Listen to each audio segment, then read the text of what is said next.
இயேசு கிறிஸ்துவின் நாமத்தினாலே வந்திருக்கிற ஒவ்வொருவருக்கும் என்னுடைய அன்பின் புத்தாண்டு வாழ்த்துக்களை மனதார நான் சொல்லிக் கொள்கிறேன். இந்த வருஷம் நம் ஒவ்வொருவருக்கும் நன்மைகளும் கிருபைகளும் நிறைந்த வருடமாக இருக்கும் என்பதில் சந்தேகமில்லை. ஏன்னா நம்முடைய தகப்பன் நமக்கு தேவைக்கும் மேலாய் நமக்கு கொடுக்கிறவர், நம்முடைய எண்ணங்கள் ஏக்கங்கள் அனைத்தையும் அறிந்திருக்கிறவர், எல்லாவற்றையும் நமக்காக செய்கிறவர்.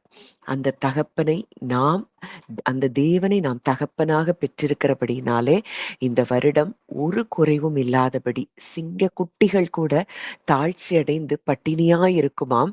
கர்த்தரை தேடுகிறவர்களுக்கோ ஒரு நன்மையும் குறைவுபடாது. நன்மைகள் குறைவுபடாத வருஷமாக இந்த வருஷம் இருக்கும் என்பதுல சந்தேகமில்ல.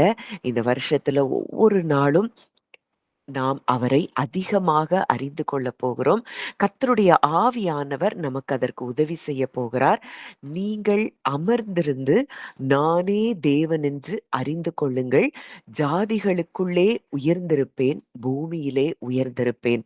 சங்கீதம் 46:10 நம்ம பார்க்கிறோம். அதைத்தான் இந்த வருஷம் நமக்கு தேவன் அந்த வார்த்தையை தந்திருக்கிறார். அப்போ இந்த வருஷத்துல நம்ம நெறைய காரியங்கள நம்ம விட வேண்டியது இருக்குது. நம்முடைய பயங்கள், நம்முடைய கவலைகள், நம்மள சுற்றி இருக்கக்கூடிய சூழ்நிலைகள், நம்ம எதெல்லாம் நம்மள பாரப்படுத்தி அழுத்திக் கொண்டிருக்கிறதோ, அதை எல்லாவற்றையும் இந்த வருஷம் நம்ம என்ன செய்ய வேண்டியது இருக்கு? புறக்கணித்து தள்ளி, அவருடைய சமூகத்தில் அமர்ந்திருக்க வேண்டியது மிக அவசியமாயிருக்கிறது. அப்பதான் நாம் அமர்ந்திருக்கும்போது தான் அவர் தேவன் என்று நாம் அறிந்து கொள்வோம். அப்போ இந்த அமர்ந்திருக்கிற நிலைக்கு நம்ம வரணும்னா என்னெல்லாம் செய்யணும் அப்படிங்கிறத நம்ம தொடர்ந்து நம்ம தியானித்து பார்ப்போம். அப்படி அமர்ந்திருந்து அவரே தேவன் என்று நாம் அறிந்து கொள்ளும்போது, நம் வாழ்க்கையில் நடக்கக்கூடிய நன்மையான காரியங்கள் என்னென்னலாம் இருக்குங்கிறதையும் நம்ம என்ன செய்ய போறோம்? பார்க்க போகிறோம். அப்போ அமர்ந்திருத்தல் அப்படின்னா, நம்ம வாழ்க்கையில எல்லாவற்றையும் அவர் பொறுப்பெடுத்திருக்கிறார் அப்படிங்கிறத முதல்ல நம்ம நம்பணும். நம்ம இன்னைக்கு ஏன் கவலைப்படுறோம்? ஏன் பயப்படுறோம்?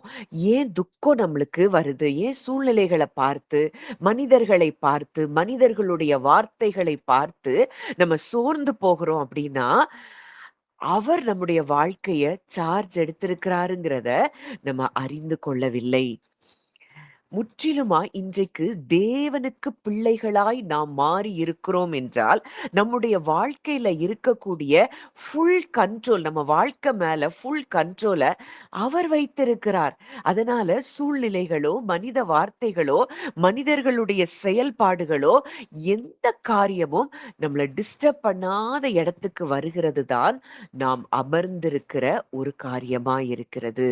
நீங்கள் அமர்ந்திருந்து சூழ்நிலைகளுக்கு அப்பாற்பட்டு என் வாழ்க்கையில் கிரியை செய்கிற ஒரு தேவன் இருக்கிறார் அப்படிங்கிறத எப்போ நம்ம ஆத்மார்த்தமா நம்ம உணர்ந்து கொள்ளுகிறோமோ, அப்பதான் நம்ம அமர்ந்திருக்க முடியும். இல்லன்னா நம்முடைய இருதயம் எப்பவுமே கொந்தளித்து கொண்டிருக்கிற நிலையில தான் நம்ம இருக்க முடியும். ஒருவேளை இந்த வருஷம் முடிவு வரைக்கும் நம்ம சில காரியங்கள்ல நம்ம அப்படி ஒரு ஒரு போராட்டமான சூழ்நிலைகளுக்குள்ள மனிதர்களுடைய வார்த்தைகளினாலோ, இல்ல சூழ்நிலைகளினாலோ, மனிதர்களுடைய செயல்களினாலோ, இல்ல நமக்கு ஏற்பட்ட பலவீனங்கள், நம்ம வாழ்க்கையில வந்த புயல்கள் எதுவா இருந்தாலும், நம்ம ஒரு ஒரு ரெஸ்ட்லெஸ் ஸ்டேட்டுக்குள்ள இருந்திருக்கலாம். ஆனா, ஆண்டவர் இந்த வருஷத்துல நமக்கு சொல்லிக் கொடுக்கிற ஒரு காரியம், "நீ அமர்ந்திரு."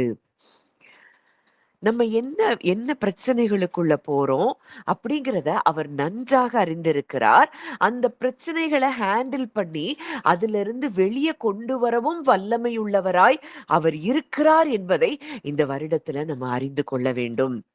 அப்போ தேவன நம்ம அந்த இடங்கள்ல நம்ம ஒர்க் பண்ண அலோவ் பண்ணோம் அப்படின்னா, அவருடைய சமாதானம் நம்ம இருதயத்தை நிரப்புகிறதா இருக்கும். அந்த சமாதானம் எப்ப நம்ம இருதயத்திற்கு வருகிறதோ, அந்த நொடி பொழுதிலே நம்முடைய சூழ்நிலைகள் தானாகவே மாற ஆரம்பிக்கிறதை நீங்கள் பார்க்க ஆரம்பிப்பீர்கள். இப்போ இப்போ அதாவது நீங்கள் அமர்ந்திருந்து அப்படிங்கிற வார்த்தைக்கு ஒரு உண்மையான ஒரு அர்த்தம் சொல்லணும் அப்படின்னா, அதுவரைக்கும் நம்ம தேவனா இருந்து நம்ம வாழ்க்கைய நம்ம பார்த்து கொண்டிருப்போம். அவர் தேவன் என்பதை முழுவதுமாக 100% எப்போ அத அக்னாலட்ஜ் பண்றோமோ, அவரை தேவன் என்று நம்ம அக்னாலட்ஜ் பண்றோமோ, அதுதான் அமர்ந்திருக்கிற இடம். இப்ப வரைக்கும் நமக்கு கவலையும், பயமும், சோர்வும், பதற்றமும் ஏன் வருது அப்படின்னா, நாம் நம்மை தேவனாக பார்க்கிறோம். ஐயோ! இது எப்படி நடக்கும்? அது எப்படி நடக்கும்? ஏதோ இத எப்படி செஞ்சிரலாம்? நான் இத முயற்சி பண்ணி, இத பேசி சரி பண்ணிர்லாம். இந்த சூழ்நிலைகளுக்கு இப்படிலாம் செஞ்சா சரியாயிரும். அப்படின்னு சொல்லி, நாமே தேவனாய் மாறுகிறோம் பல இடங்களிலே. நாம் தேவனாய் இராதபடி, அவரை தேவனாக நாம் நம் வாழ்க்கையில் பார்ப்பதுதான் நாம் அமர்ந்திருக்கிற இடம். இன்னைக்கு எந்தெந்த சூழ்நிலையிலலாம், எந்தெந்த இடத்துலலாம் உங்களுக்கு பயம் இருக்குன்னு பாருங்க. கவலை இருக்குன்னு பாருங்க. சோர்வுகள் இருக்குன்னு பாருங்க. அந்த இடத்தில் எல்லாவற்றிலயும் நாம் நம்மை தேவனாக பார்த்துக் கொண்டிருக்கிறோம். இந்த நான் என்பது அது தேவனாக இருக்கிறது. அந்த சுயம் என்பது தேவனாக இருக்கிறது.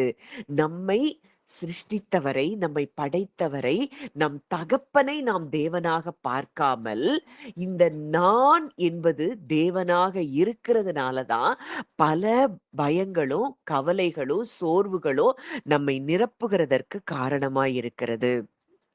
இன்னைக்கு என்னவோ முழு உலகமும் நம்ம ஷோல்டர்ல, நம்ம தோள் மேல தான் நம்ம தூக்கிக் கொண்டு இருக்கிறத போல நம்ம உணர்றோம்.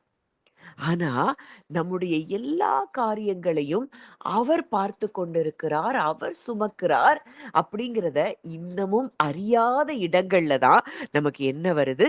பயம் வருது. எப்ப நம்ம அத விடுறோமோ, அப்பா கிட்ட, "அப்பா இந்த பிரச்சனை இப்படிதான். இது இப்படிதான் இருக்கு. ஆனா இத நான் உங்ககிட்ட விட்டுட்டு, நான் உங்கள நோக்கி அமர்ந்திருக்க போகிறேன்." அப்படிங்கிற இடத்துக்கு இந்த வருடம் நாம் வர வேண்டும் என்று சொல்லி தேவன் விரும்புகிறார்.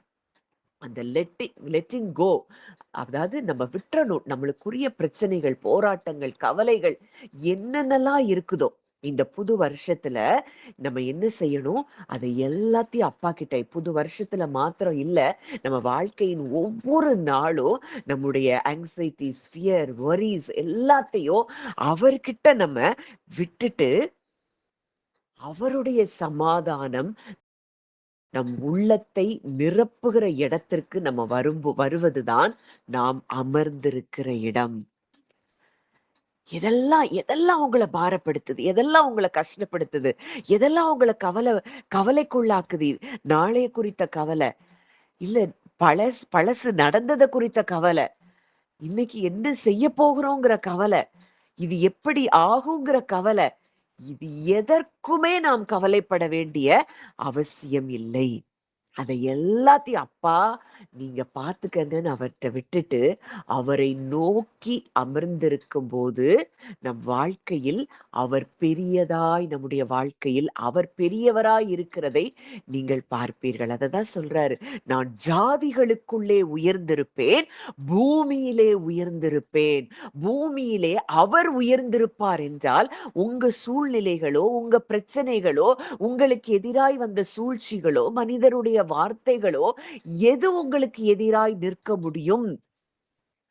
அவர் ஜாதிகளுக்குள்ளே உயர்ந்திருக்கிறாராம். அவர் பூமியிலே உயர்ந்திருக்கிறாராம். அப்போ இந்த நாட்கள்ல நம்ம நம்ம செய்ய வேண்டிய மிக முக்கியமான காரியம், நம்ம குடும்பங்கள்ல ஏற்பட்ட பிரச்சனைகளா இருக்கலாம், இல்ல பண பிரச்சனைகளா இருக்கலாம், இல்ல பிள்ளைகள குறித்த பாரங்களா இருக்கலாம், இல்லை உங்களுக்கு எதிராய் நீங்க நன்மை தான் செஞ்சிருப்பீங்க. ஆனா உங்களுக்கு மறுபடியும் சில மக்கள் தீமை செய்து கொண்டிருக்கலாம். எதுவா இருந்தாலும் அப்பா கிட்ட அத ரிலீஸ் பண்ணிட்டு, அவரை நோக்கி அமர்ந்திருக்கும்போது, அவர் உங்கள் வாழ்க்கையில் உயர்ந்திருப்பதை நீங்கள் நிச்சயமாய் இந்த வருடத்திலே காண்பீர்கள்.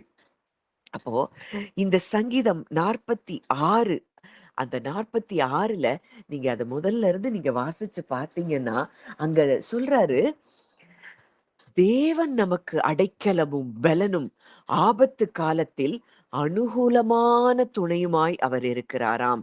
ஆபத்து காலத்தில் அனுகூலமான துணையாய் அவர் இருக்கிறார் என்றால், இன்றைக்கு நம்முடைய வாழ்க்கையில எந்த ஆபத்துக்கு நம்ம பயப்படணும்? எந்த மனிதர்களுக்கு நாம் பயப்பட வேண்டும்? எந்த சூழ்நிலைகளுக்கு நாம் பயப்பட வேண்டும்? அங்கே சங்கீதக்காரன் அதை கண்டுபிடித்து வைத்திருந்தார். அவர் எனக்கு அடைக்கலமாயிருக்கிறார். அவர் எனக்கு பெலனாயிருக்கிறார். அவர் அனுகூலமான துணையுமாய் அவர் இருக்கிறார். அவர் போதும் நமக்கு இந்த உலகத்துல. எதுவும் நமக்கு தேவையில்ல. இந்த உறவுகள்ல உங்களுக்கு ஏற்பட்ட பிரச்சனைகளா இருக்கலாம்.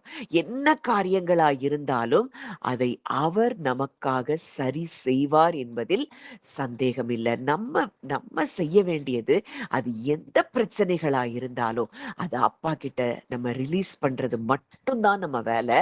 பண்ணிட்டு அவரை பெரிதாய் அமர்ந்திருந்து, அவரை நாம் பார்க்க, பார்க்க, பார்க்க, பார்க்க நம்முடைய வாழ்க்கையில் அவருடைய செயல்கள் மகா பெரியவைகளாய் இருக்கப் போகிறதை நீங்கள் நிச்சயமாய் பார்ப்பீர்கள். ஏனென்றால் சேனைகளின் கர்த்தர் நம்மோடு இருக்கிறார். அவர் சேனைகளின் கர்த்தராம். யாக்கோபின் தேவன் நமக்கு உயர்ந்த அடைக்கலமாய் இருக்கிறாராம். அப்போ அவ்ளோ பெரிய சேனைகளுடைய தேவன் நமக்கு அவர் நம்ம கூட இருக்கிறார்னா, இன்றைக்கு நம்முடைய வாழ்க்கையின் எந்த சூழ்நிலைகளும் நம்ம என்ன செய்ய முடியாது? மூழ்கடிக்க முடியவே முடியாது. இன்னைக்கு நீங்க பயந்து கொண்டு இருக்கலாம். இந்த பிரச்சனை என்ன ஆகும்? இந்த போராட்டம் என்ன ஆகும்? இந்த சூழ்நிலை என்ன ஆகும்? அப்படின்னு சொல்லி நீங்க நினைத்து கொண்டிருக்கலாம். இந்த சேனைகளின் கர்த்தர் நம்மோடு இருக்கிறாராம். அவர் உயர்ந்த அடைக்கலமாய் நமக்கு இருக்கிறார் என்றால், நம் வாழ்க்கையின் எந்த காரியங்களும் நம்மை மூழ்கடிக்க முடியாது. நம்ம என்ன செய்ய போகிறோம்? கழுகுகளைப் போல செட்டைகளை அடித்து இந்த வருஷத்திலே நாம் உயர எழும்ப போகிறோம் என்பதில் சந்தேகமில்ல. நம்ம இங்க வந்திருக்கிற ஒவ்வொருவரும், என்னோடு இணைக்கப்பட்டிருக்கிற ஒவ்வொருவரும், நான் விசுவாசிக்கிறேன் நம்ம எல்லாருமே இந்த வருஷத்துல நாம் பறக்கிற அனுபவத்தை நாம் பெறப்போகிறோம். இந்த பூமியில இருந்து இந்த பூமிக்குரியவைகளையே பார்த்து கொண்டிருந்த காலங்களுக்கு தேவன் ஒரு முடிவை உண்டு பண்ணுகிறார்.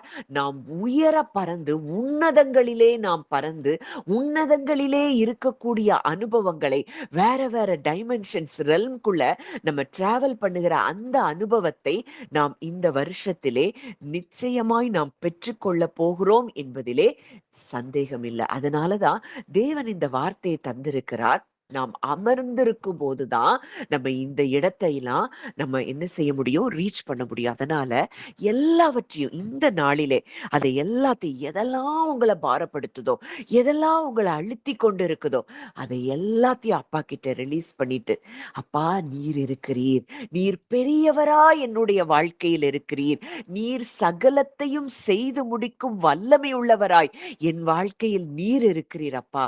எல்லா காரியத்தை குறித்து என் வாழ்க்கையில இருக்கக்கூடிய கவலைகளையும் பயங்களையும் நான் உங்ககிட்ட நான் ஒப்பு கொடுக்கிறேன்னு இன்றைக்கு நாம் அவருடைய சமூகத்திலே நாம் அனைத்தையும் ஒப்பு கொடுத்து இந்த நாள்ல இருந்து நீங்க வேதத்தை வாசிச்சாலும் சரி, ஜெபித்தாலும் சரி, ஒருவேளை நம்ம தியானம் பண்ணும்போதும் சரி, அவரை நம்ம பெரிதாய் பார்க்க பார்க்க பார்க்க பார்க்க உங்க வாழ்க்கையின் சூழ்நிலைகள் எல்லாம் மாறுகிறதை நீங்கள் பார்ப்பீர்கள். அது மாத்திரம் இல்ல, இதுவரைக்கும் நமக்குள்ள இருந்த அந்த நான் நான் அப்படிங்கிறது தேவனா இருந்தது.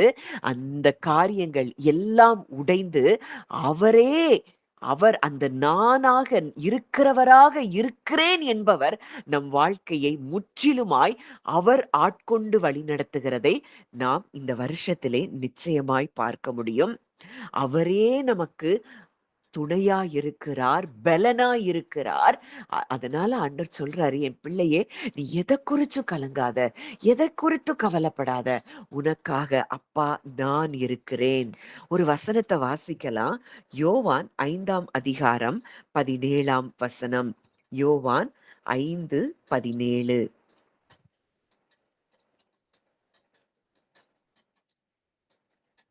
யோவான் இயேசு அவர்களை 5:17. நோக்கி, ம். என் பிதா இதுவரைக்கும் கிரியை செய்து வருகிறார். நானும் கிரியை செய்து வருகிறேன் என்றார். என் பிதா இதுவரைக்கும் கிரியை செய்து வருகிறார். நானும் கிரியை செய்து வருகிறேன். My father has been working until now and I have been working. அப்போ இப்பவும் என் அப்பா கிரியை செய்து கொண்டிருக்கிறார். இந்த அப்பா ஒரு நாள் கூட அவர் என்ன செய்ய போறதில்ல, தன்னுடைய தான் வேலை செய்கிறத, தான் கிரியை செய்கிறதை நிறுத்தப் போகிறதில்லை. அவர் ஏதோ லீவ் எடுத்துட்டு நம்ம வாழ்க்கையில போக போறதில்ல. ஒவ்வொரு நொடி பொழுதும் நமக்காக அவர் கிரியை செய்து கொண்டே இருக்கிறார். அவர் கிரியை செய்து கொண்டே இருக்கிறார்ங்கிறத நம்ம விசுவாசிச்சோம் அப்படின்னா, நம்முடைய சூழ்நிலைகள்ல நம்மை படைத்த தேவன், நம் தகப்பன் நமக்காக கிரியை செய்கிறாராம். இயேசு கிறிஸ்துவும் நமக்காக கிரியை செய்கிறாராம். அப்போ இந்த உலகத்தை சர்வ சிருஷ்டியையும் தன்னுடைய வல்லமையினால் சிருஷ்டித்த தேவன், நம்மையும் பிரமிக்கத்தக்க அதிசயமாய் உண்டாக்கின தேவன் ஒவ்வொரு நாளும் நமக்காக கிரியை செய்து கொண்டிருப்பார்கள் என்றால், நம் வாழ்க்கையில் நாம் எதை குறித்து கலங்கவோ பயப்படவோ வேண்டும்? சில காரியங்கள்ல ஒருவேளை உங்க வாழ்க்கையில தாமதங்கள் இருக்கலாம். ஆனா அந்த தாமதத்தின் மத்தியிலும் தேவன் கிரியை செய்து கொண்டிருக்கிறார் என்பதை இந்த வருஷத்திலே நாம் அறிந்து கொள்ள வேண்டும். அங்கே யோசேப்பினுடைய வாழ்க்கையில தாமதங்கள் இருக்கதான் செய்தது. அங்கே தரிசனம் கொடுக்கப்பட்டு பல வருஷங்கள் ஆகதான் செஞ்சது. ஆனாலும் பிதா கிரியை செய்து கொண்டிருந்தார் என்பதை நாம் அறிந்து கொள்ள வேண்டும். அங்கே அந்த சிறைச்சாலையில அங்கே யோசேப்பு போடப்பட்டப்போ, அங்கே பானபாத்திரக்காரனும் சுயம்பாகியும் அவனோடு கூட இருந்தார்கள். அந்த பானபாத்திரக்காரனை அவனோடு கூட தேவன் இருக்க செய்ததும் அவர் செய்த கிரியையே. அந்த பானபாத்திரக்காரன் அந்த சிறைச்சாலையிலே யோசேப்போடு கூட இருந்த காரணம் என்ன அப்படின்னா, ஒரு நாள் வரும் அந்த ராஜாவுக்கு முன்பாக யோசேப்பை அவன் அறிமுகப்படுத்துவான். அப்போ இன்னைக்கும் சில கனெக்ஷன்ஸ் எல்லாம் தேவன் ஏற்படுத்தி தருகிறார்னா, ஒவ்வொன்றுக்கும் பின்பாக மிகப்பெரிய ஒரு நோக்கம் இருக்கிறதை நீங்கள் அறிந்து கொள்ள வேண்டும். ஆவிக்குரிய கனெக்ஷன்ஸ் உங்களுக்கு திடீர்னு இந்த வருஷங்கள்ல சென்ற வருஷங்கள்ல இருந்து இந்த வருஷங்கள்லாம் அந்த கனெக்ஷன்ஸ் உங்களுக்கு உண்டாகும்போது, நீங்க ஒன்றை புரிந்து கொள்ளணும். தேவன் உங்களுக்காக கிரியை செய்து கொண்டிருக்கிறார். அங்க பார்வோனுடைய தூக்கத்துல அங்க ஒரு கலக்கம் உண்டாகிறது. அங்கே ஒரு சொப்பனம் வருகிறது என்றால், அங்கே தேவன் கிரியை செய்து கொண்டிருக்கிறார். கிரியை செய்தார் அப்படிங்கிறத நம்ம அறிந்து கொள்ள வேண்டும். அங்கே பார்வோனுக்கு முன்பாக நின்ற யாரும் அந்த சொப்பனங்களுக்கெல்லாம் அர்த்தம் சொல்ல முடியல. இது எல்லாமே தேவனுடைய கிரியையா இருக்கிறது. அப்போ இன்றைக்கு உங்க வாழ்க்கையில தாமதங்கள் இருக்குதுன்னா, அதை குறித்து நீங்க கவலைப்படவே தேவையில்ல. உங்களுக்காக நீங்கள் அறியாதபடிக்கு தேவன் உங்களுக்காக கிரியை செய்து கொண்டிருக்கிறார். நீங்கள் அதை அமர்ந்திருக்கும் போதுதான் அதை அறிய முடியும். கரெக்டான நேரத்துல அங்கே யோசேப்புக்கு மிகப்பெரிய உயர்வு வந்ததை நாம் பார்க்கிறோம். அப்போ இந்த வருஷத்துல எனக்காக என் பிதா எப்பொழுதும் கிரியை செய்து கொண்டிருக்கிறார் அப்படிங்கிறத நம்ம முதலாவது அறிந்து கொள்ள வேண்டும். என்றென்றைக்கு ஒவ்வொரு நாளும், ஒவ்வொரு நொடி பொழுதும் நீங்க உங்களுக்கு எப்பல்லாம் ஒரு சந்தேகம் வருதோ, எப்பல்லாம் ஒரு கலக்கம் வருதோ, எப்பல்லாம் ஒரு பயம் வருதோ, உடனடியா இந்த யோவான் 5:17 என் அப்பா எனக்காக கிரியை செய்து கொண்டிருக்கிறார். என் தகப்பன் எனக்காக கிரியை செய்து கொண்டிருக்கிறார். இத நீங்க ஒவ்வொரு அந்த பயம் வர்ற நேரம், அந்த கவலை வர்ற நேரம், நீங்க சொல்லி பாருங்க. உங்களுடைய வாழ்க்கையில அவர் செய்கிற கிரியைகள் அது பலத்தவைகளா இருக்கும். அது மகத்துவமானவைகளா இருக்கும். நீங்கள் பயப்படுகிற காரியம் ஒன்றும் உங்களுக்கு நேரிடாது என்பதை நீங்கள் பார்ப்பீர்கள். இன்னும் ஒரு வசனம் வாசிக்கலாம். யாத்ராகமம் 14ஆம் அதிகாரம் 13ஆம் 14ஆம் வசனங்கள். யாத்ராகமம் 14, 13, 14. அப்பொழுது மோசே ஜனங்களை நோக்கி, பயப்படாதிருங்கள். நீங்கள் நின்று கொண்டு இன்றைக்கு கர்த்தர் உங்களுக்கு செய்யும் இரட்சிப்பை பாருங்கள். இன்றைக்கு நீங்கள் காண்கிற எகிப்தியரை இனி என்றென்றைக்கும் காண மாட்டீர்கள். கர்த்தர் உங்களுக்காய் யுத்தம் பண்ணுவார். நீங்கள் சும்மா இருப்பீர்கள் என்றான். B still. அதாவது அங்க சொல்றாரு, ஸ்டாண்ட் ஸ்டில். அப்பொழுது மோசே ஜனங்களை நோக்கி, பயப்படாதிருங்கள். நீங்கள் நின்று கொண்டு இன்றைக்கு கர்த்தர் உங்களுக்கு செய்யும் ரட்சிப்பை பாருங்கள். இன்றைக்கு நீங்கள் காண்கிற எகிப்தியரை இனி என்றைக்கும் காண மாட்டீர்கள். அப்போ நீங்க இருங்க, நின்னு பாருங்க. உங்களுக்கு ஒண்ணு நடக்கும். இன்னைக்கு நீங்க பார்க்கிற கர்த்தர் உங்களுக்கு செய்யும் ரட்சிப்பு அது. இன்னைக்கு நீங்க பார்க்கிற எகிப்தியரை இனி என்றைக்கும் பார்க்க மாட்டீர்கள்.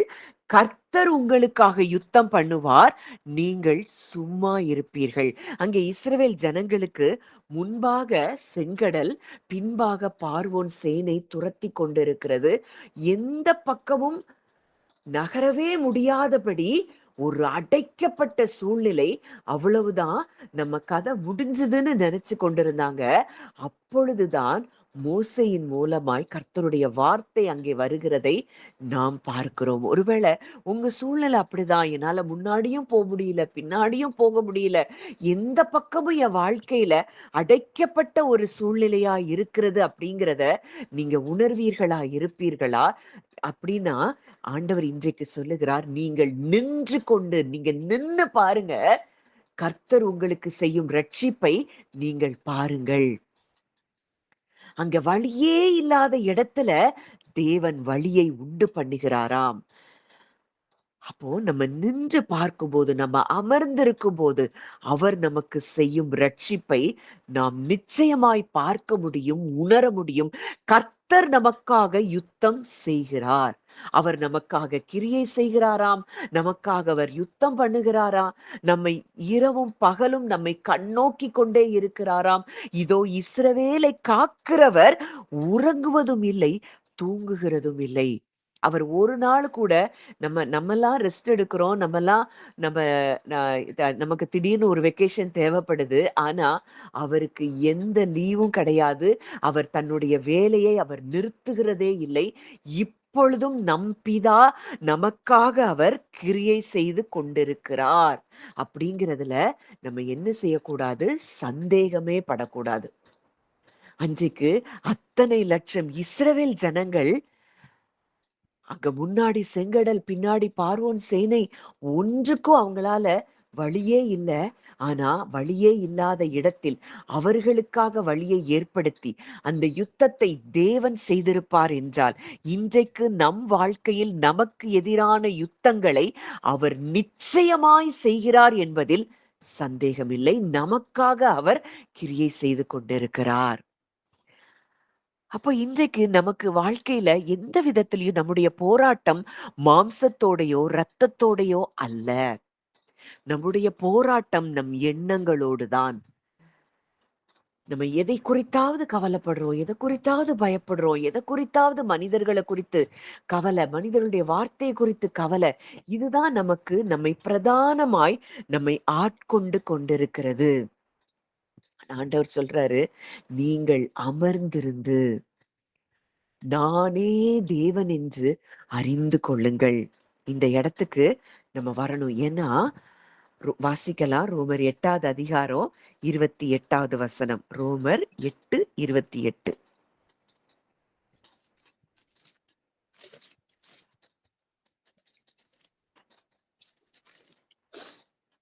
அன்றியும் அவருடைய தீர்மானத்தின்படி அழைக்கப்பட்டவர்களாய் தேவனிடத்தில் அன்பு கூறுகிறவர்களுக்கு சகலமும் நன்மைக்கு ஏதுவாய் நடக்கிறதென்று அறிந்திருக்கிறோம். அன்றியும் அவருடைய தீர்மானத்தின்படி, அவருடைய தீர்மானத்தின்படி தான் நம்ம எல்லாரும் அழைக்கப்பட்டிருக்கிறோம். அப்படி அத நம்ம முதல்ல உணரணும். நம்ம ஏதோ இந்த பூமிக்கு வந்தது ஒரு தற்செயலான காரியம் அல்ல. தேவனுடைய தீர்மானத்தின்படி நாம் தெரிந்து கொள்ளப்பட்டிருக்கிறோம். நாம் அழைக்கப்பட்டிருக்கிறோம் என்றால், அவரிடத்தில் அன்பு கூறுகிறவர்களுக்கு, அவரிடத்தில் அன்பு கூறுகிறவர்களுக்கு, இன்னைக்கு இந்த உலகத்துல இருக்கிற காரியங்கள், உலகத்துல ஐயோ! இவங்க என் மேல அன்பு செலுத்தல. நான் அவங்க உண்மையா நேசிச்சேன். ஆனா அவங்க என்ன நேசிக்கல. இப்படியெல்லாம் நம்ம மனிதர்களுடைய அன்புக்காகவே நம்ம போராடி கொண்டு இருக்கிறோம்.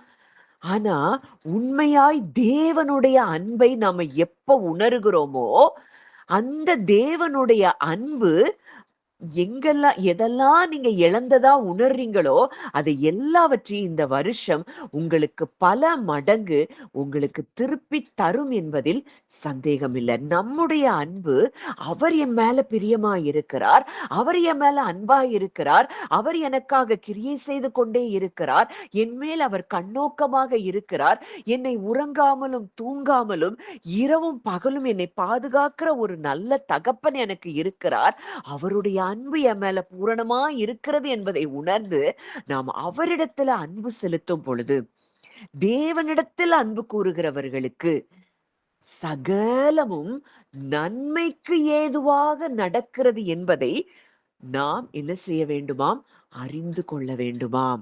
அப்ப இன்னைக்கு நீங்க போற பாதை எல்லாமே அது எப்படி முடியும்? அது நன்மைக்கேதுவாக அது முடியும். உங்கள இந்த இந்த காலகட்டத்துல நம்ம யோசேப்பு கர்த்தருடைய வசனம் நிறைவேறும் அளவும் அவருடைய வார்த்தை அவனை புடமிட்டதாம். இந்த காலகட்டத்துல நமக்கு உபத்திரவம் பொறுமையை உண்டாக்கி, பொறுமை பரீட்சையை உண்டாக்கி, அந்த பரீட்சை நமக்கு எத கொண்டு வருது? மிகுந்த ஒரு பொறுமையையும், சாந்தத்தையும் நமக்கு என்ன செய்து கொண்டு வருது? இதெல்லாம் ஒருவேளை இந்த டெஸ்ட், இந்த ட்ரையல்ஸ் நமக்கு இல்லன்னா, நம்ம தேவனிடத்துல நம்ம நெருங்கவே முடியாது. உலக பிரகாரமாகவே நாம் வாழ்ந்து கொண்டிருந்திருப்போம். ஆனா, இன்றைக்கு நாம் அவரிடத்தில் அன்பு கூறுகிறோம் என்றால், அது அந்த பிரச்சனைகளோ, போராட்டங்களோ தேவன் கொடுத்தது அல்ல. ஆனா, இந்த சூழ்நிலைகள்ல நம்ம அவரிடத்துல அன்பு செலுத்துவதை நாம் அவருடைய அன்ப நம்ம பூரணமாய் உணர்ந்து, அவரிடத்துல நம்ம அன்பு செலுத்தும் பொழுது, நம்முடைய வாழ்க்கையில் எல்லாமே நன்மைக்கு ஏதுவாக முடிகிறதை இந்த வருஷத்திலே நாம் நிச்சயமாய் பார்க்க முடியும். அப்போ ஒண்ணே ஒண்ணு இந்த வருஷம் பீ ஸ்டில் அமர்ந்திருந்து அமர்ந்திருந்து அமைதியா ஒவ்வொரு நாளும் சில மணி நேரங்கள், சில சில நிமிடங்களாவது அவருடைய சமூகத்திலே நாம் அமர்ந்திருக்க வேண்டியது அவசியமாயிருக்கிறது. அப்பா, நீங்க யாரு? உங்களுக்குள்ள நான் யாரா இருக்கிறேன்? என்னைய நீங்க எப்படி பார்க்கிறீங்க? அப்படின்னு சொல்லி இந்த தியானத்துல நம்ம அவரை அறிந்து கொள்ள வேண்டியது இந்த வருடத்தில் மிக முக்கியமா இருக்கிறது. அவரை அறிய அறிய அறிய அறிய அறிய நம்முடைய வாழ்க்கையில இருக்கக்கூடிய பயங்களும், கலக்கங்களும், சோர்வுகளும், அவிசுவாசங்களும் அது என்ன செய்யும்? அது கரைந்து போகும். அவருடைய பிரசன்னத்திலே, கர்த்தருடைய பிரசன்னத்திலே பர்வதங்கள் மெழுகு போல உருகி போகுமா. இன்னைக்கு நம்ம வாழ்க்கையில பெரிய பெரிய பர்வதமா தெரிகிறதெல்லாம் அவருடைய பிரசன்னத்துல அமர்ந்திருக்கும் போது அது எல்லாம் அது மெழுகு போல உருகி போகிறதை நீங்கள் நிச்சயமாய் பார்க்க முடியும். எதெல்லாம் உங்களுக்கு பெருசா தெரியுது? எதெல்லாம் உங்களுக்கு மலையா தெரியுது? அவர் சமூகத்துல அமர்ந்திருங்க. அமைதலா ஏதோ ஒரு மியூசிக், ஏதோ ஒரு ஒரு பேக்கிரவுண்ட்ல ஒரு நல்ல ஒரு ஒரு ஒரு மியூசிக்க போட்டுட்டு, அப்பா, நீங்க என்னை எப்படி பார்க்கிறீங்க? நீங்க எனக்குள்ள எப்படி இருக்கிறீங்க? நான் உங்களுக்குள்ள எப்படி இருக்கிறேன்? நான் இன்றைக்கு எந்த இடத்துல நீங்க என்ன வச்சிருக்கிறீங்க? என்னை எப்படி நேசிக்கிறீங்க? எனக்காக நீங்க இப்பவும் கிரியை செய்து கொண்டு இருக்கிறீங்க. அத நான் பார்க்கணும். அப்படிங்கிற இடத்துல அவரை நோக்கி நாம் அமர்ந்திருக்கும் போது, நம்முடைய வாழ்க்கையிலே நம்ம அவரை அறிந்து கொள்ளுவோமாம். அந்த அமர்ந்திருக்கிற இடத்துக்கு தான் இந்த வருடம் நாம் வர வேண்டியது மிக அவசியமா இருக்கிறது. அந்த அமர்ந்திருக்கிற இடத்திற்கு நம்ம வந்துட்டோம் அப்படின்னாலே, நம்ம வாழ்க்கையில எல்லாமே வெற்றியா தான் இருக்கும். நம்ம எல்லாவற்றிலும் ஜெயம் கொள்ளுகிறவர்களாய் நாம் மாறுவோம் என்பதில் சந்தேகமே இல்ல. நம்ம இன்னைக்கும் ஏன் ஸ்ட்ரகிள் பண்ணிட்டே இருக்கிறோம்? ஏன் எல்லாத்துலயும் போராட்டம்? ஏன் எல்லாத்துலயும் கலக்கம், பயம் அப்படின்னா, இன்னமும் நாம் அமர்ந்திருந்து அவரை அறியவில்லை. இந்த வருஷத்துல நம்ம எல்லாரும் ஜெபிப்போம். ஒருவருக்காக ஒருவர் நம்ம ஜெபிக்க வேண்டியது மிக அவசியமா இருக்குது. அப்பா, இந்த வருஷத்துல நாங்கள் அமர்ந்திருந்து உங்கள அறிந்து கொள்ளணும். நீர் ஜாதிகளுக்குள்ளே உயர்ந்திருக்கிறீர். நீர் பூமியிலே உயர்ந்திருக்கிறீர். நீர் எவ்வளவு பெரியவராய் எங்க வாழ்க்கையில இன்றைக்கும் கிரியை செய்து கொண்டிருக்கிறீர் என்பதை நாங்கள் அறிந்து கொள்ள, நாங்கள் அமர்ந்திருக்க எங்களுக்கு நீர் உதவி செய்யும். அப்படின்னு சொல்லி நம்ம நிச்சயமா இந்த வருடத்திலே நம்ம ஜெபிக்க ஆரம்பிப்போம். நம் வாழ்க்கையின் ஒவ்வொரு நாளும் நாம் வெற்றியை அனுபவிக்கிறவர்களாய் நம்ம இருப்போம். அப்போ ஏன் நம்ம தேவனை அறிந்து கொள்ள வேண்டும்? நெறைய காரியங்கள் நம்ம பரிசுத்த ஆவியானவர குறித்து நம்ம பார்த்தோம். இனி வர்ற நாட்கள்ல பிதாவை குறித்தும், இயேசு கிறிஸ்துவை குறித்தும் நம்ம அறிய போகிறோம். அப்போ ஏன் நாம் தேவனை அறிய வேண்டும்? ஒரு காரியத்த மட்டும் சொல்லி நம்ம கொஞ்ச நேரம் மெடிடேஷன் பண்ணலாம். நம்ம ஏன் தேவனை அறிய வேண்டும் அப்படின்னா, நாம் தேவனை அறிய அறியதான் அவர் மேல் நமக்கு நாம் வைத்திருக்கிற நம்பிக்கை அது எப்படி இருக்குது? ஆழமாய் இருக்கிறதை நாம் அறிய வேண்டும்.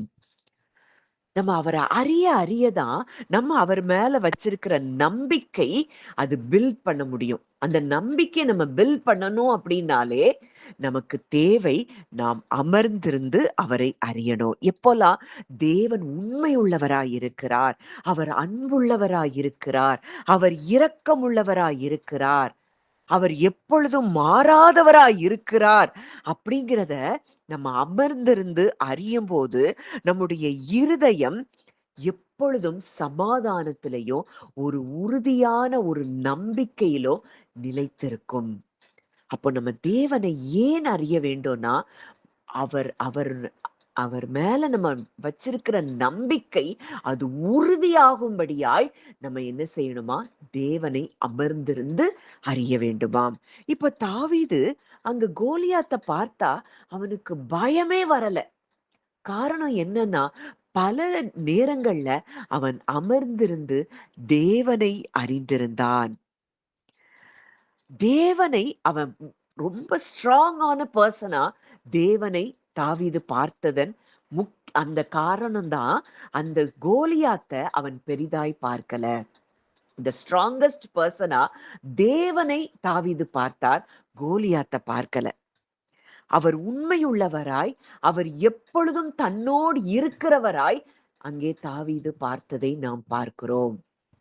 அதனாலதான் அங்கே மற்ற சவுல் ராஜாவோ, இஸ்ரவேல் ஜனங்களோ அங்க கோலியாத்த பார்த்து பயம் வருது. ஆனால் தாவீதுக்கு அங்கே தேவனை தனிமையிலே அவன் அமர்ந்திருந்து பல வேளைகள தேவனை ஆழமாய் அவன் அறிந்திருந்தபடியினாலே, அந்த கோலியாத்த பார்த்த பிறகும் கூட அவனுக்கு என்ன வரல? பயம் வரல. அப்போ இந்த நோயிங் தேவனை அறிகிற அறிவு தேவன் மேல வச்சிருக்கிற நம்பிக்கையை அது ஆழமாக்குகிறது. அது உறுதியான ஒரு நம்பிக்கையை உண்டு பண்ணுகிறது. ஒரு வசனம் வாசிக்கலாம். 1 சாமுவேல் 17ஆம் அதிகாரம் 37ஆம் வசனம். 1 சாமுவேல் 17:37. பின்னும் தாவீது, என்னை சிங்கத்தின் கைக்கும் கரடியின் கைக்கும் தப்புவித்த கர்த்தர் இந்த பெலிஸ்தனுடைய கைக்கும் தப்புவிப்பார் என்றான். அப்பொழுது சவுல் தாவீதை பார்த்து, போ, கர்த்தர் உன்னோடு கூட இருப்பாராக என்றான். தாவீது என்னை சிங்கத்தின் கைக்கும் கரடியின் கைக்கும் தப்புவித்த கர்த்தர் இந்த பெலிஸ்தனுடைய கைக்கும் தப்புவிப்பார். அப்போ தாவீதுக்கு ஒண்ணு நல்லா புரிஞ்சிருந்தார், இந்த தேவன் எப்பவும் என் கூட தான் இருக்கிறாரு. என்ன பிரச்சனை வந்தான, எவ்வளோ பெரிய பெலிஸ்தன் வந்தான, கரடி வந்தான, சிங்கம் வந்தான, அந்த கரடியின் கைக்கும் சிங்கத்தின் கைக்கும் என் கூட இருந்து என்னை தப்புவித்த கர்த்தர் இந்த பெலிஸ்தனுடைய கைக்கும் தப்புவிப்பார் அப்படின்னு எப்பொழுதுமே தேவன் தன்னோடு கூட இருக்கிறதை பழைய ஏற்பாட்டிலேயே அவர் உணர்ந்திருந்தார் என்றால், இன்றைக்கு புதிய உடன்படிக்கையில புதிய ஏற்பாட்டின் விசுவாசிகளாய் இருக்கிற நமக்கு அவர் என்றென்றைக்கும் நம்மோடு கூட வாசம் பண்ணுகிறார் என்பதை நாம் ஆழமாய் திட்டவட்டமாய் நாம் அறிந்திருக்கிறோம். கிறிஸ்துவானவர் மகிமையின் நம்பிக்கையாக நமக்குள்ளே இருக்கிறாராம். நாம் பரிசுத்த ஆவியானவர் தங்குகிற ஆலயமாய் நாம் இருக்கிறோமாம். பிதா குமாரன் பரிசுத்த ஆவியானவர் வாசம் பண்ணுகிற ஸ்தலமாக நாம் இருக்கிறோம் என்றால், இன்றைக்கு நம்முடைய வாழ்க்கையின் எந்த பிரச்சனை நம்மை தோற்கடிக்க முடியும், நம்மை மேற்கொள்ள முடியும்? அப்போ தாவீது ஒண்ணு அறிந்திருந்தார். இந்த தேவன் எப்பொழுதும் என்னோடு கூட இருக்கிறார். அதுக்கு முந்தின வசனத்துல பார்க்கும் பொழுது, ஜீவனுள்ள தேவனுடைய சேனைகளை அவன் நிந்தித்தானே. அப்போ விருத்த சேதனம் இல்லாத இந்த பெலிஸ்தன் எம்மாத்திரம்? அப்போ அவனுக்கு நல்லா புரியுது, ஜீவனுள்ள தேவனை நான் பெற்றிருக்கிறேன். அந்த ஜீவனுள்ள தேவன் இஸ் த ஸ்ட்ராங்கஸ்ட் பர்சன். அவர் என் கூட இருக்கிறார்னா என் வாழ்க்கையில தோல்விங்கிறது கிடையவே கிடையாது. எவ்வளோ பெரிய கோலியாத் வந்தான, இந்த ஜீவனுள்ள தேவன் என்னோடு கூட இருக்கிறார் அப்படிங்கிற ஆழமான நம்பிக்கை, நிச்சயமான நம்பிக்கை அங்கே தாவீதுக்கு இருந்ததுன்னா, அதற்கு காரணம் அவன் அமர்ந்திருந்து தேவனை ஆழமாக அறிந்திருந்தான். அவன் தேவனை அறிந்திருந்த அந்த அறிவின் வெளிப்பாடுதான் தேவன் மேல அவனுக்கு முழுமையான நம்பிக்கை இருந்தது. அவர் எப்பொழுதும் தன்னோடு கூட இருக்கிறார் என்பதை அவன் உணர்ந்திருந்தான். அவன் ஏதோ மைண்ட்ல, அறிவுல அதை பார்க்கல, அவ ஃபீல் பண்ணான். தேவன் எப்போதும் என் கூட இருக்கிறாருங்கிறதுல, அவனுடைய எமோஷன்ஸ்ல, அவனுடைய ஃபீலிங்ஸ்ல தேவன் தன்னோடு கூட இருக்கிறதை அவன் உணர்ந்தவனாயிருந்தான். இன்னைக்கு நமக்கு ஏன் கலக்கம் வருது, நமக்கு ஏன் பயம் வருது அப்படின்னா, இன்னும் நம்ம இந்த ஜீவனுள்ள தேவன் நம்மோடு கூட இருக்கிறதை நம்முடைய உணர்வுகள்ல நம்ம பார்க்கல. அறிவுல இருக்கு, அறிவுல பல விஷயங்கள் இருக்கு. பைபிளையே கரைச்சு கூட குடிச்சிருக்கலாம், 7 தடவை 10 தடவை கூட வாசித்திருக்கலாம். அதனால எந்த பிரயோஜனமும் இல்லை என்பதுதான் நிஜம். எப்போ உணர்வு பூர்வமாய் தேவனை நாம் அறிய ஆரம்பிக்கிறோமோ, அமர்ந்திருந்து உணர்வு பூர்வமாய் அவர் ஜீவனுள்ள தேவன், அந்த ஜீவனுள்ள தேவன் தான் எல்லாவற்றிலும் பெரியவர், எல்லாவற்றிலும் உயர்ந்தவர், எல்லாவற்றிலும் வல்லமை உள்ளவர் அப்படிங்கிறத உணர்வு பூர்வமாய் நம்ம எப்போ உணர ஆரம்பிக்கிறோமோ, அப்போதான் நம்ம வாழ்க்கையின் எல்லா நாட்களும் நாம் ஜெயத்தை பார்க்க முடியும், ஜெயத்தை சுதந்தரிக்க முடியும்.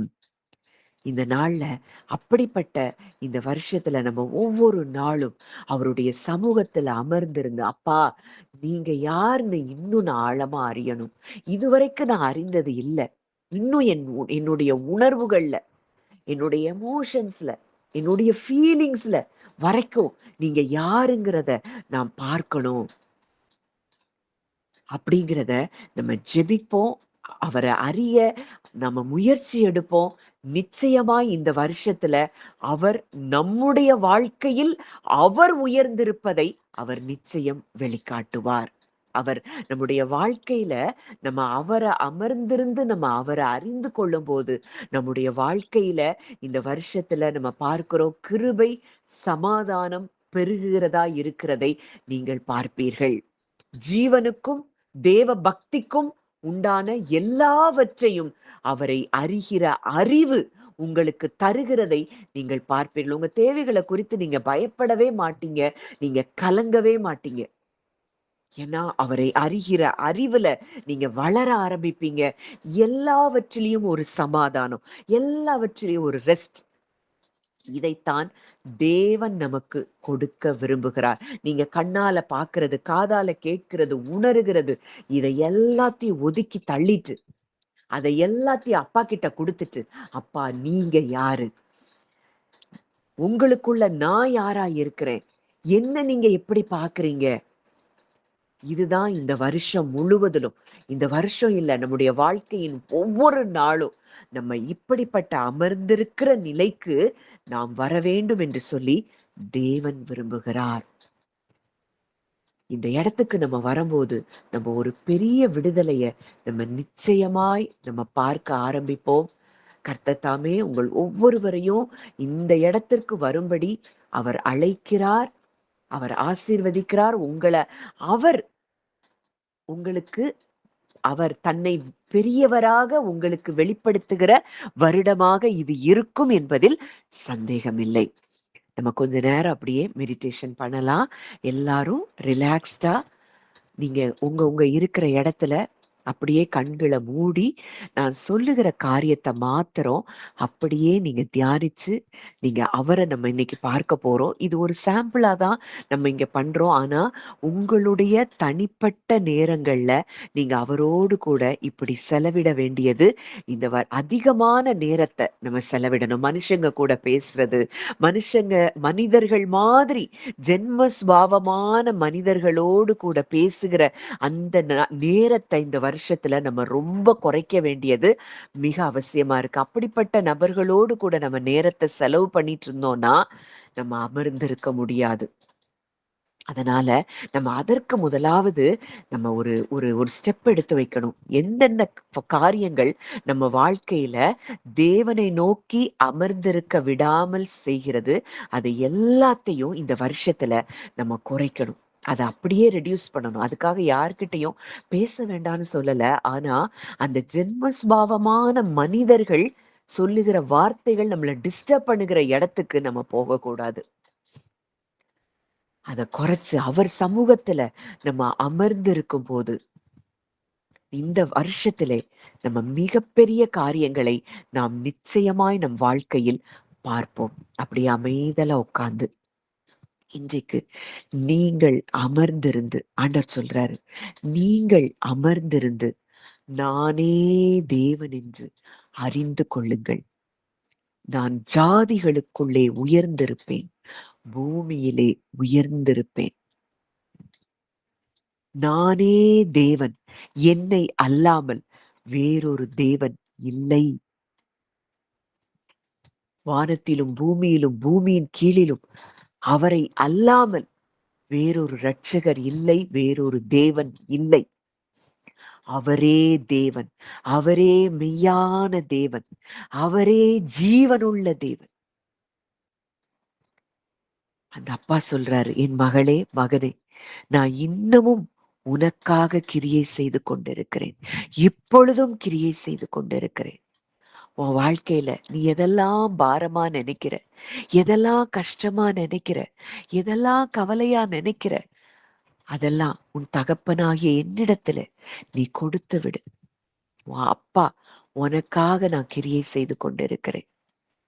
அன்றைக்கு யோசேப்புக்கு யாருமே கிடையாது. ஆனா யோசேப்புக்கு தரிசனத்தை கொடுத்த நான், சூழ்நிலைகள் எல்லாம் எதிராயிருந்த நேரத்திலும் நான் யோசேப்போடு கூட தான் இருந்தேன். இன்றைக்கு அப்பா சொல்றாரு, உங்க சூழ்நிலைகள் எதிரா இருக்கிற நேரத்துல அப்பா என் கூட இருக்கிறாரான்னு நீங்க சந்தேகப்படுறீங்க. அப்பா சொல்றாரு, இல்ல. போத்திபார் வீட்டுல போத்திபார் மனைவி அவனை குற்றப்படுத்தும் பொழுதும் நான் யோசேப்போடு கூட தான் இருந்தேன். இன்றைக்கு உங்களுக்கு எதிராய் சில குற்றச்சாட்டுகள் வந்திருக்கலாம். அப்பா சொல்றாரு, நான் அப்பவும் உன் கூட தான் இருந்தேன், இப்பவும் உன் கூட தான் இருக்கிறேன். உங்களுக்கு எதிரான யுத்தங்கள் வரும் பொழுதிலும் அப்பாவாகிய நான் உன் கூட தான் இருக்கிறேன் மகளே. உன் தாயின் வயிற்றுல ஒரு சின்ன டாட்டா இருக்கும் போதே நான் உன்னைய பார்த்துட்டே இருந்தேன். இப்பவும் உன்னைய பார்த்துட்டே தான் இருக்கிறேன். எத்தனை வயசா இருக்கலாம், 30 வயசா இருக்கலாம், 40 வயசா இருக்கலாம், 60 வயசா இருக்கலாம், 50 வயசா இருக்கலாம். ஆனா தாயின் கருவில் உருவானது முதற்கொண்டு நான் உன்னைய பார்த்து கொண்டே இருக்கிறேன், நான் உன் கூடயே தான் இருக்கிறேன் மகளேன்னு சொல்லி இந்த காலை வேளையில தேவன் நம்மோடு கூட இடைப்படுகிறார். எல்லாத்தையும் அவர்கிட்ட அப்பா கிட்ட கொடுத்துருவோம். அப்பா, நீர் ஒருவரே பெரியவர்.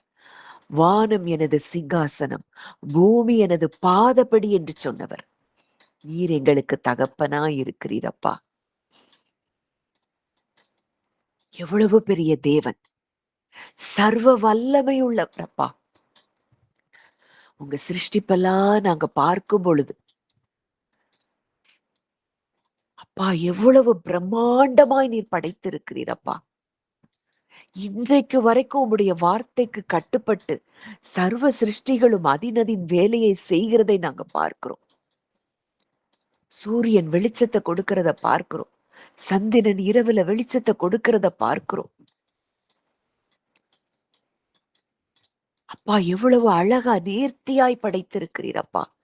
இவ்வளவு பெரிய தேவன் எங்களுக்கு தகப்பனாய் இருப்பீர் என்றால் எங்க வாழ்க்கையில நீர் அறியாமல் எங்களுக்கு ஒன்றும் நேரிடவில்லை என்பதை நாங்கள் அறிந்து உமக்கு நன்றி செலுத்துகிறோம் அப்பா.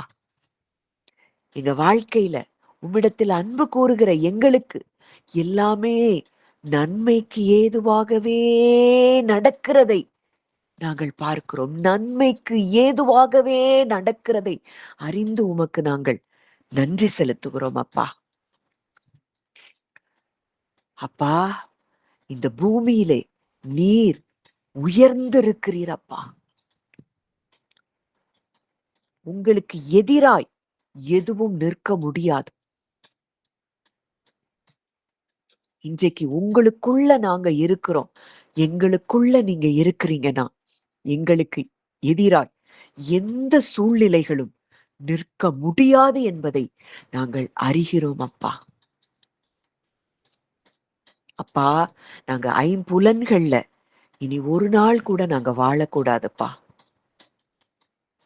ஸ்பிரிச்சுவல் சென்சஸ்ல நாங்க வாழணும்ப்பா.